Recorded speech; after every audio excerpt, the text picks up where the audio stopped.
So Broca's aphasia is, one of these primary kind of aphasias. It's considered to be the primary expressive aphasia because it's a loss of the ability to speak or sign or write or express language in some motor form, right?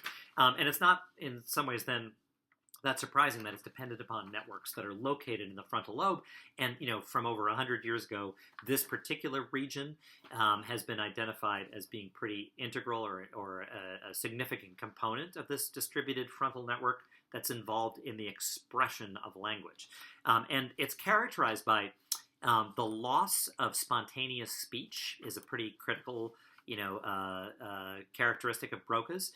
In the case of Broca's original patient, it was quite extreme. He was dependent only on a single syllable, that ton, very halting speech, so significant issues with expression, trouble repeating speech. Actually, you can't repeat after me, they can't repeat after you.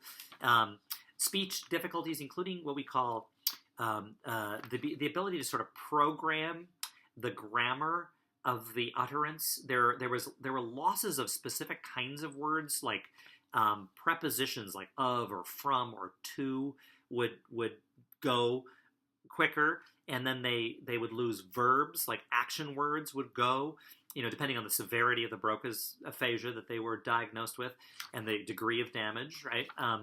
This is true in any realm too. So, for example, in sign language, where you actually place pronouns in space around you, and then you have actions going from one location to another, for example, they would have difficulty with those kinds of prepositional and direction of motion and behavior aspects of language as well. So it's analogous to the loss of those prepositions, in speech, for example. And this loss of the ability to sort of program what it is you're going to say, and the order, the grammar of what you're going to say you're described as having what we say as a speech apraxia or a sign apraxia. Apraxia means you've had definite direct damage to the language network in the left frontal lobe, because you can't put together the utterance, in terms of speech or sign or some form. This is called an apraxia. And a speech apraxia is an inability to sort of, organize the utterance in the appropriate, sequence and, generate, that speech as a result. You can also have, though, what's called a dysarthria.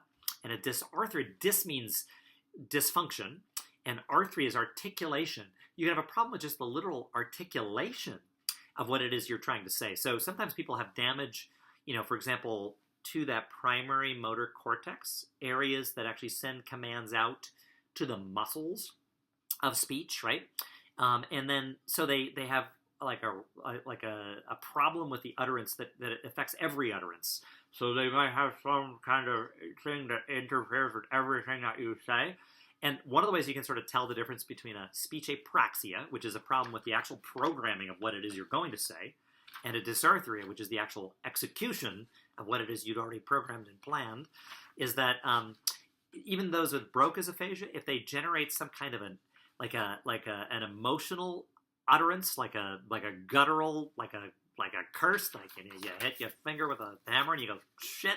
I mean, somebody with Broca's may be able to come out with a very clear shit, but somebody with dysarthria is still coming out with shit, because everything with the actual execution is going to be affected regardless of what is being expressed, as opposed to the apraxia, which is going to be specific to sort of programmed, more complicated utterances.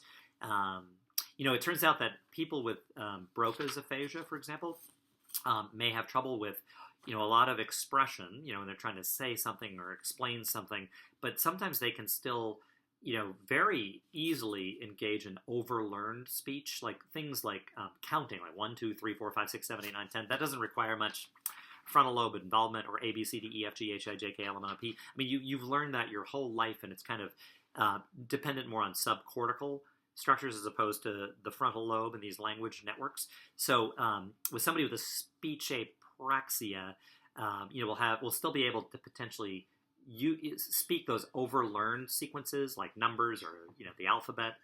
But if they have a dysarthria, even when they're counting or doing the alphabet, they'll have that disarticulation, that problem with the general ADHD, it'll still affect everything that they are actually engaging in and generating.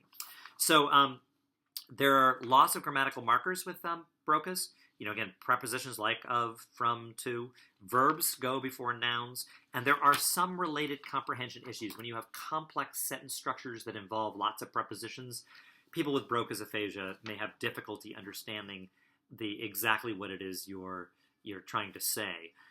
However, in general, they do understand most of what is being said to them. That's one of the toughest and most difficult aspects of this particular aphasia, because people are very aware of what they've lost. They understand what's being asked of them. They'd like to participate in the conversation, and they're very frustrated. They're kind of trapped, basically, because they don't have the networks that are capable of organizing their thoughts in a way that can be kind of expressed through speech or sign or writing.